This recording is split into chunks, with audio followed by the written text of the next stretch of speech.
সময় যত এগিয়ে যাচ্ছে প্রযুক্তির উদ্ভাবনী শক্তি ততই বৃদ্ধি পাচ্ছে। বিশেষ করে সামাজিক যোগাযোগ মাধ্যমের কল্যাণে বিশ্ব আজ হাতের মুঠোয়। মানুষ অনেকটা নির্ভরশীল হয়ে পড়েছে এসব প্রযুক্তির ওপর।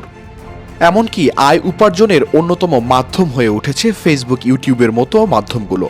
তবে সম্প্রতি কমে গেছে ফেসবুক থেকে আয় ইনকাম।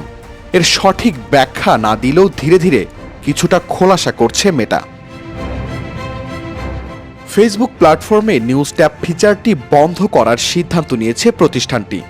এর আগে গত বছর জনপ্রিয় ফিচারগুলোকে অগ্রাধিকার দেওয়ার জন্য যুক্তরাজ্য, জার্মানি ও ফ্রান্সে ফেসবুক নিউজ ট্যাব বন্ধ করেছিল। জানানো হয়, যুক্তরাষ্ট্রে ও অস্ট্রেলিয়ায় ফেসবুক নিউজ ফিচারের ব্যবহার উল্লেখযোগ্য হারে কমে যাওয়ায় মালিকানা প্রতিষ্ঠান মেটা এর সিদ্ধান্ত নিয়েছে।